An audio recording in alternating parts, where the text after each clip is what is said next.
بسم الله الرحمن الرحيم.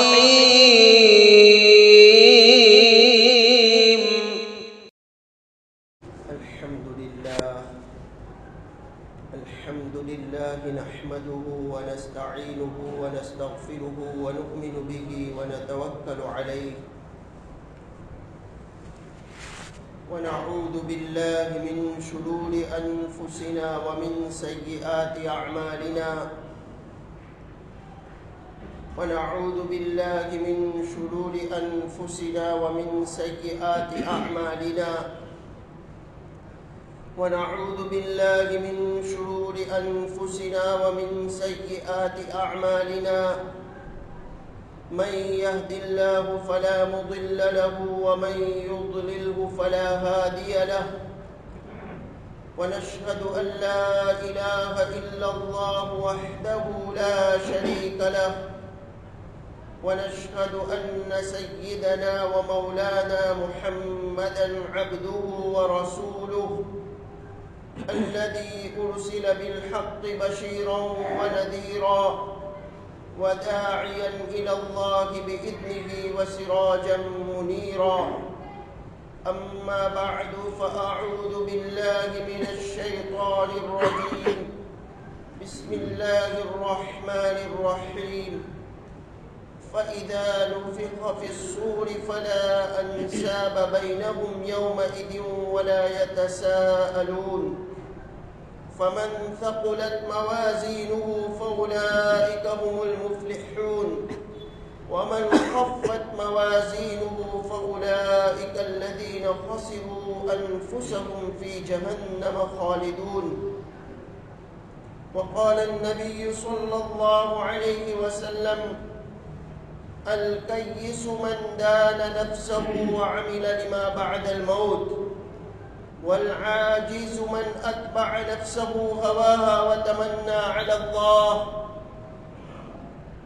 صدق الله العظيم وصدق رسوله النبي الكريم ونحن على ذلك لمن الشاهدين والشاكرين والحمد لله رب العالمين. میرے قابل احترام بھائیوں، دوستوں اور بزرگوں، میرے اور آپ کے لیے نبی اکرم صلی اللہ علیہ وسلم کا ارشاد گرامی آنکھوں پر سجانے اور سر پر رکھے جانے کے قابل اور لائق ہے. دنیا آپ صلی اللہ علیہ وسلم کے ارشاد کو مانے یا نہ مانے، ایک مومن اور مسلمان اس پر یقین کرتا ہے، اس کو سچ مانتا ہے، اس پر عمل کرنے کی کوشش کرتا ہے. دنیا میں دنیا داروں کے نزدیک عقل مندی اور بیوقوفی کا معیار کچھ اور ہے، اور نبی اکرم صلی اللہ علیہ وسلم نے عقل مندی اور بیوقوفی کا جو معیار بتلایا ہے وہ اور ہے. دنیا داروں کے نزدیک عقل مند وہ ہے جو خوب کمانا جانتا ہو، دوسروں پر اپنی فوقیت ثابت کر دے، دوسروں کو اپنے کنٹرول میں رکھے، کسی کو آگے نہ بڑھنے دے، اپنی بات سے اپنی گفتگو میں دوسروں پر غالب آ جائے، کوئی اس سے غالب نہ آ سکے، کوئی گفتگو میں اس پر غالب نہ آئے، اس کو عقل مند سمجھا جاتا ہے. دنیا داروں کے نزدیک بیوقوف وہ ہے جو بات چیت نہ کر سکے، کوئی زور سے بولے تو وہ چپ ہو جائے، زیادہ کمانے کی صلاحیت نہ رکھتا ہو، سادہ زندگی گزارتا ہو. یہ عقل مندی اور بیوقوفی کا معیار ہے اہل دنیا کے نزدیک ہمارے آقا و مولا سرور کائنات فخر موجودات نبی اکرم صلی اللہ علیہ وسلم نے جو معیار بتلایا ہے وہ یاد رکھنے کے قابل اور لائق ہے۔ فرمایا القیس من دان نفسہ وعمل لما بعد الموت، عقل مند وہ ہے جو اپنے نفس کا محاسبہ کرے، جائزہ لے، اپنے نفس کو کنٹرول اور قابو میں رکھے اور موت کے بعد کے لیے عمل کرے۔ موت کے بعد جو زندگی آنے والی ہے اس زندگی کی فکر کرتے ہوئے اس کی تیاری میں لگا رہے، یہ عقل مند آدمی ہے۔ یہ دنیا کی زندگی ایک مختصر زندگی ہے۔ کتنی مختصر؟ نبی اکرم صلی اللہ علیہ وسلم نے ارشاد فرمایا میری امت کی عمریں 60 اور 70 کے بیچ میں رہے گی۔ 60، 50 اور 10 اور 70 جس کو ہم گجراتی میں 70 کہتے ہیں۔ فرمایا میری امت کی عمریں 60 اور 70 کے درمیان رہے گی۔ بہت کم لوگ ایسے ہوں گے جو 70 سے آگے بڑھ سکیں گے۔ 70 سال سے آگے بڑھنے والے، تجاوز کرنے والے، زیادہ عمر پانے والے بہت کم ہوں گے۔ اتنی مختصر زندگی، اور اس کے بعد جو زندگی آئے گی، موت کے بعد ایک زندگی آنے والی ہے، وہ ایسی ہے کہ 1-2 سال نہیں، 100-200 سال نہیں، اربوں خربوں سال کے بعد بھی ختم نہیں ہوگی، لامحدود زندگی۔ روایت ہے کہ جب جنتی جنت میں پہنچ جائیں گے، جہنمی جہنم میں داخل کر دیے جائیں گے، ڈال دیے جائیں گے، ان کے بیچ ایک دیوار قائم کر دی جائے گی۔ ایک منادی جنتیوں کو خطاب کر کے اعلان کرے گا اے جنتیوں متوجہ ہو جاؤ۔ جنتی لوگ متوجہ ہو جائیں گے۔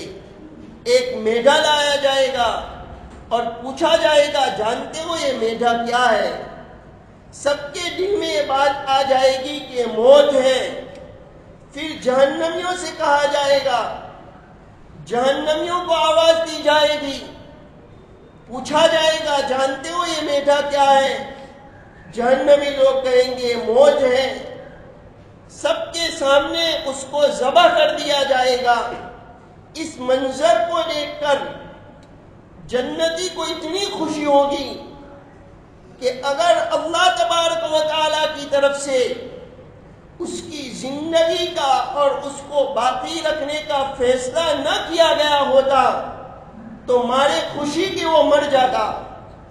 اور جہنمی جب یہ منظر دیکھے گا تو اس کو اتنا غم ہوگا کہ اگر اس کے لیے زندگی کا فیصلہ نہ ہوتا تو مارے غم کہ وہ مر جاتا۔ ایسی لامحدود زندگی آنے والی ہے۔ عقل مندی کا تقاضا یہ ہے کہ انسان اس مختصر زندگی میں اس زندگی کے لیے تیاری کرے، ذخیرہ کرے، اس زندگی کی فکر کرے۔ یہ عقل مند آدمی ہے، یہ صحیح معنی میں عقل مند ہے، صحیح معنی میں ہوشیار ہے، صحیح معنی میں سمجھدار ہے، صحیح معنی میں فہیم ہے۔ دنیا میں بے وقوف کس کو سمجھا جاتا ہے اس کا معیار میں نے ابھی بتلایا۔ نبی اکرم صلی اللہ علیہ وسلم نے جو معیار بتلایا وہ یاد رکھے جانے کے قابل ہے۔ فرمایا والعاجز من اتبع نفسه هواها وتمنى على الله، بے وقوف وہ ہے جو اپنی نفسانی خواہش کی پیروی کرے، نفسانی خواہش کا غلام بنا رہے اور اللہ سے امید بھی رکھے کہ اللہ میری مغفرت کر دیں گے۔ منمانی کر رہا ہے، نفس کی غلامی کر رہا ہے، اللہ نے کیا فرمایا کوئی پرواہ نہیں، قرآن شریف میں کیا ہے کوئی پرواہ نہیں، نبی کریم صلی اللہ علیہ وسلم کا ارشاد کیا ہے کوئی پرواہ نہیں، من مانی زندگی گزارتا ہے، حلال اور حرام کی تمیز نہیں، اور امید بھی رکھتا ہے کہ اللہ میری مغفرت کر دیں گے۔ یہ بیوقوف آدمی ہے۔ خلاصہ اور حاصل یہ ہے، ہمیں یقین رکھنا چاہیے کہ یہ مختصر زندگی ہے، ہزاروں لوگ آئے اور چلے گئے، ہزاروں آ رہے ہیں چلے جائیں گے۔ ہم نے اپنی آنکھوں سے منظر دیکھا ہے، ہم دیکھ رہے ہیں اس منظر کو، کتنے لوگوں کو ہم نے قبرستان میں پہنچایا ہے۔ ایک وہ دن آئے گا کہ ہم کو قبرستان پہنچایا جائے گا اور خالی ہاتھ ہم جائیں گے، صرف اور صرف ہمارے اعمال ہمارے ساتھ آئیں گے، یہ یقینی بات ہے۔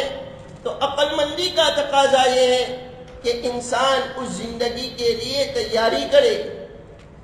دنیا میں صحیح معنی میں عقل مند لوگ گزرے، اللہ کے نیک بندے، جنہوں نے دنیا میں رہ کر کیسی آخرت کی فکر کی، کیسی تیاری کی، اللہ کو راضی کرنے کی ان کے اوپر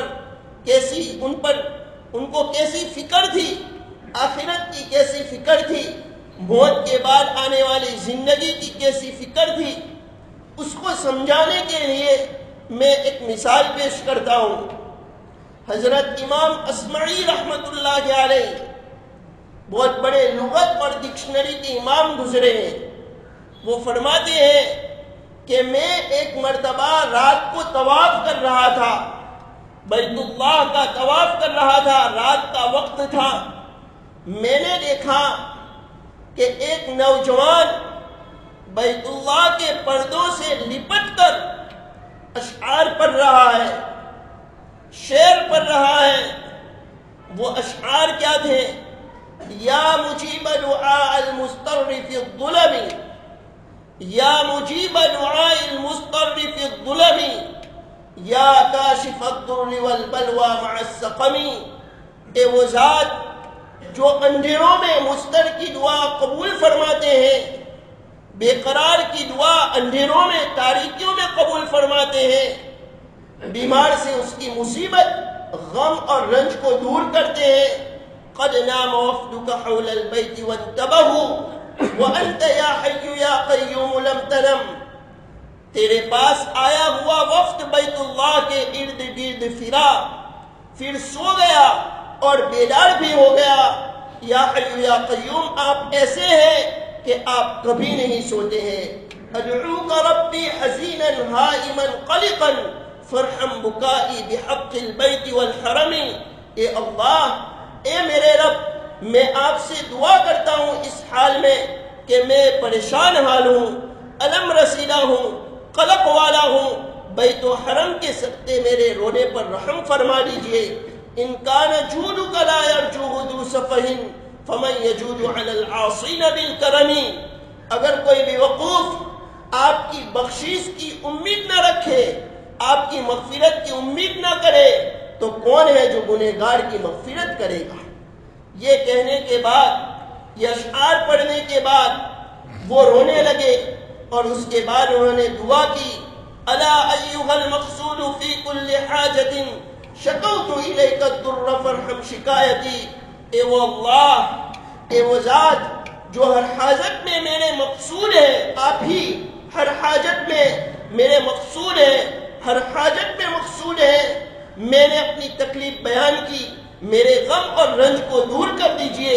الا یا رجائی انت تکشف کربتی فہب لی ذنوبی کلھا وقت حاجتی۔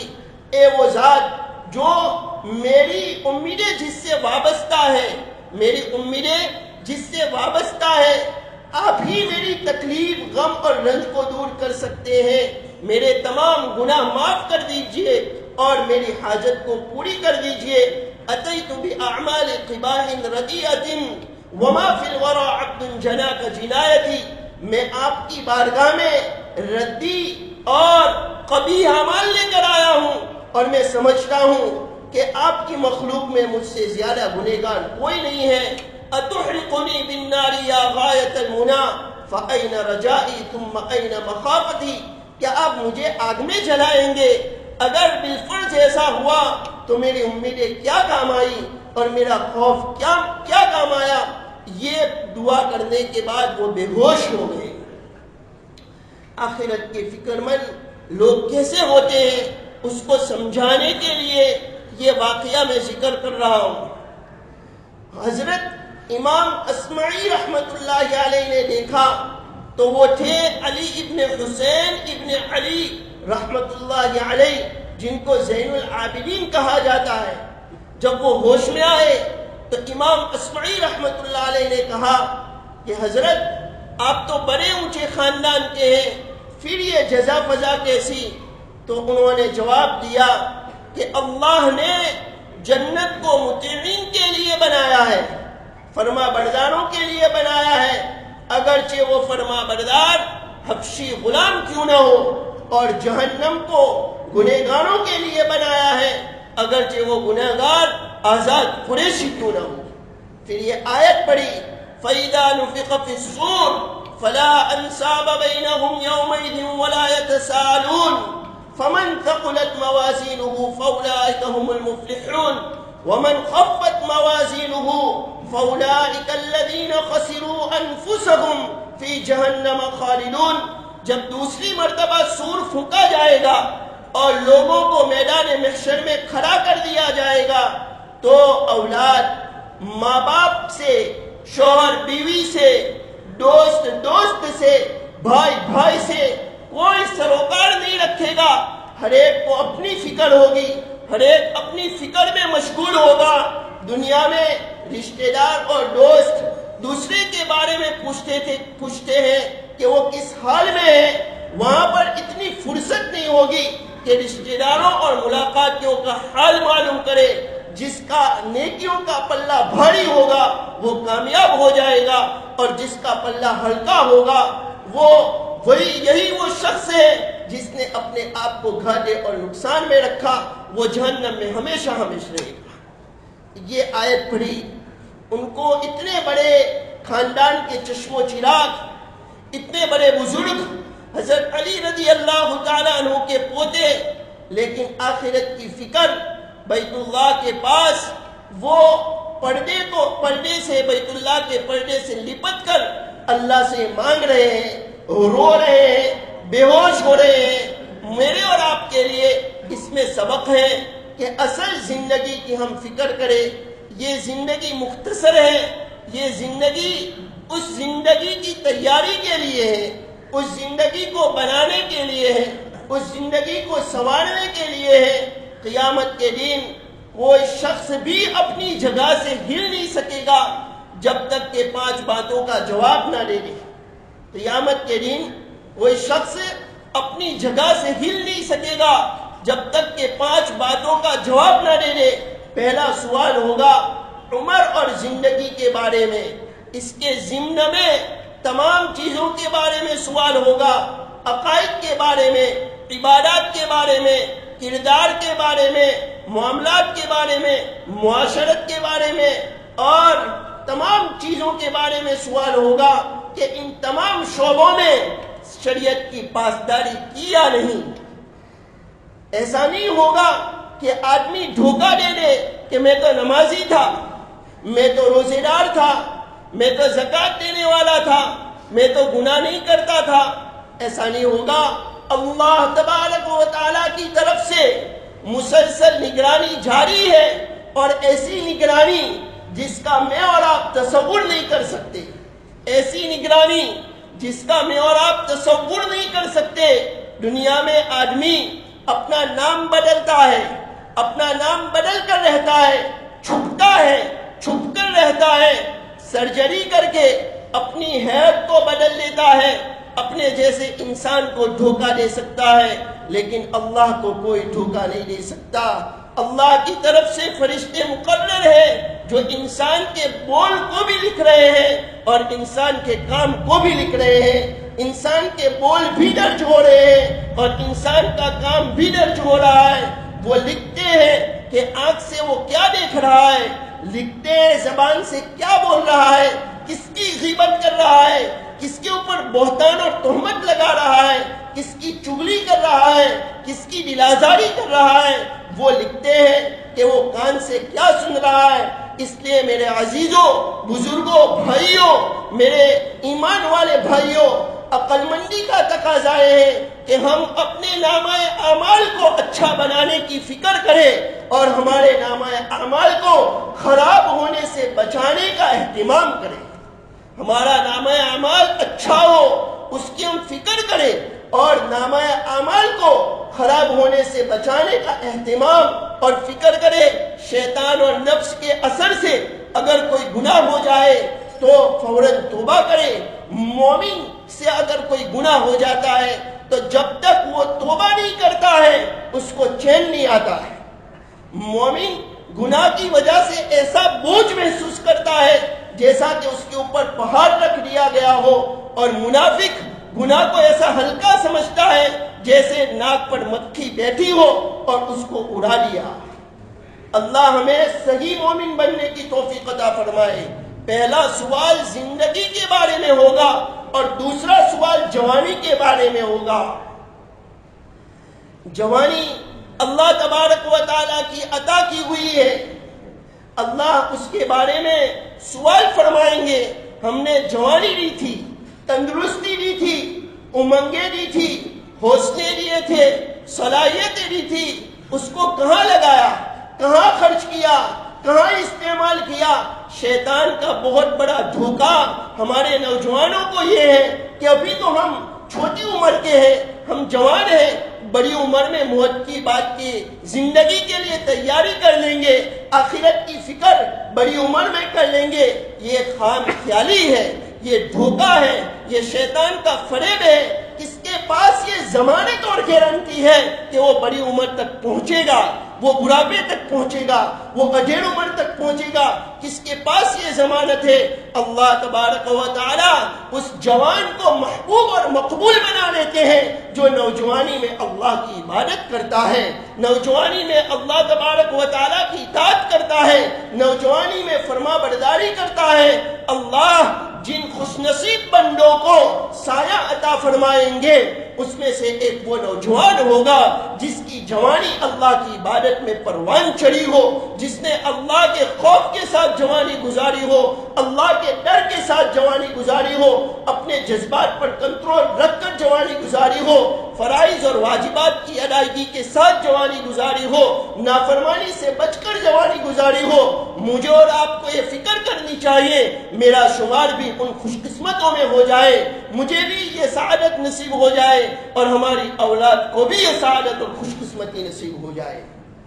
ان نوجوانوں میں اللہ ہمیں شامل اور داخل کر لے جن کی جوانی اللہ کی عبادت میں گزرتی ہے، جن کی راتیں اللہ کی اطاعت میں، عبادت میں، ذکر میں، قیام اللیل میں گزرتی ہے، اور یہ اللہ کی توفیق کے بغیر نہیں ہوتا ہے۔ اس لیے اللہ سے مانگنا بھی چاہیے، اللہم انی اسألک حبک حب الاشیاء الی۔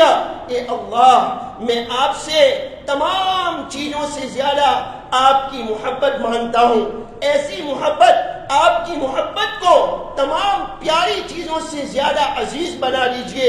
وَاجْعَلْ خَشْيَتَكَ أَخْوَفَ الْأَشْيَاءِ عِنْدِي، اور ڈرانے والی چیزوں کے بالمقابل آپ کے رعب کو اور خوف کو میرے دل میں سب سے زیادہ بھر دیجئے۔ آگے کیا فرمایا؟ وَاجْعَلْ خَشْيَتَكَ أَخْوَفَ الْأَشْيَاءِ عِنْدِي، اس کے بعد ہے وَاقْطَعْ عَنِّي حَاجَاتِ الدُّنْيَا بِالشَّوْقِ إِلَىٰ لِقَائِكَ، آپ کی ملاقات کا شوق لے کر دنیا کی حاجات کو بھلا دیجئے۔ وَإِذَا أَقْرَرْتَ أَعْيُنَ أَهْلِ الدُّنْيَا مِنْ دُنْيَاهُمْ فَأَقْرِرْ عَيْنِي مِنْ عِبَادَتِكَ، جب دنیا داروں کو ان کی دنیا آباد کر کے آپ خوش کرے تو مجھ کو عبادت کی توفیق دے کر خوش کر دیجئے۔ وَإِذَا أَقْرَرْتَ أَعْيُنَ أَهْلِ الدُّنْيَا مِنْ دُنْيَاهُمْ فَأَقْرِرْ عَيْنِي مِنْ عِبَادَتِكَ، یہ توفیق اللہ سے مانگنی پڑے گی کہ میری جوانی آپ کی عبادت میں گزرے، آپ کی اطاعت میں گزرے، آپ کے خوف کے ساتھ گزرے۔ جوانی اس ذات پر فدا کرنی چاہیے جس نے جوانی عطا فرمائی۔ تیسرا سوال ہوگا مال کہاں سے کمایا؟ آج انسان اس دھوکے میں ہے کہ زیادہ سے زیادہ میں مال جمع کر لوں، بیلنس کر لوں، ذخیرہ کر لوں، چاہے حلال طریقے سے ہو یا حرام طریقے سے ہو، جائز طریقے سے ہو یا ناجائز طریقے سے ہو، صحیح طریقے سے ہو یا غلط طریقے سے ہو، سود سے ہو، جوا سے ہو، ستے سے ہو، رشوت سے ہو، اس کی پرواہ کیے بغیر صرف مال کا ڈھونی بنا ہوا ہے اور اس کے پیچھے بھاگ رہا ہے کہ زیادہ سے زیادہ مال ہو جانا چاہیے۔ سوال ہوگا مال کہاں سے کمایا تھا؟ روایت ہے ایک بالشت زمین اگر کسی کی ناحق لے لی ہوگی، انسان نے ایک بالشت ایک ویت زمین دبائی ہوگی، ساتوں زمینوں سے اس جگہ کو نکال کر اس کے گلے میں ٹوک بنا کر ڈال دیا جائے گا۔ اگر سود کھایا ہوگا، اللہ کا اشارہ ہے یمحق اللہ الربا ویربی الصدقات، اللہ سود کو مٹاتے ہیں اور صدقات میں اضافہ فرماتے ہیں۔ الذین یأکلون الربا لا یقومون الا کما یقوم الذی یتخبطہ الشیطان من المس، سود خور لوگ قیامت میں ایسے ہوں گے، اس طرح کھڑے ہوں گے کہ شیطانی اثرات سے ان کے ہوش جیسے اڑے ہوئے ہو، صحیح طور پر قدم نہ رکھے جا سکے ہوں گے، قدم نہیں رکھ سکیں گے، شیطانی اثر سے ان کے ہوش اڑے ہوئے ہوں، ایسے قیامت میں وہ کھڑے ہوں گے۔ اور روایت میں ہے نبی کریم صلی اللہ علیہ وسلم نے جہنم میں کچھ لوگوں کو دیکھا جن کے پیٹ کمروں کے برابر ہے اور ان میں سانپ ہے۔ جبرائیل امین نے فرمایا، جبرائیل امین نے بتلایا کہ یہ سود خور لوگ ہیں، سود کا مال کتنا بھی بڑھ جائے انجام کے اعتبار سے وہ کم ہو کر رہتا ہے۔ دنیا میں انسان اپنے آپ کو ہوشیار سمجھتا ہے کہ میں غلط صحیح کسی بھی طریقے سے مال جمع کرتا ہوں، اللہ کی پکڑ جب آتی ہے تو اس کی ہوشیاری کافور ہو کر رہتی ہے، ختم ہوتی ہے۔ اس لیے عقل مندی کا تقاضا یہ ہے انسان تھوڑا کمائے لیکن حلال کمائے۔ اس کا سوال ہوگا، چوتھا سوال ہوگا کہ اس مال کو کہاں پر خرچ کیا، اور پانچواں سوال ہوگا اپنے علم پر کیا عمل کیا۔ اللہ مجھے اور آپ کو، پوری امت کو اور ہماری نسلوں کو، ہمارے رشتہ داروں کو اور دنیا میں بسنے والے ایک ایک فرد کو اللہ ہدایت نصیب فرمائے، کامل ہدایت نصیب فرمائے، ایمان کامل نصیب فرمائے، یقین صادق نصیب فرمائے، اللہ دین پر عافیت کے ساتھ استقامت نصیب فرمائے۔ جب دنیا سے جانے کا وقت آئے اللہ ایمان اور سنت پر بہترین موت نصیب فرمائے، حسن خاتمہ کی دولت سے مالا مال فرمائے۔ وآخر دعوانا ان الحمد للہ رب العالمین۔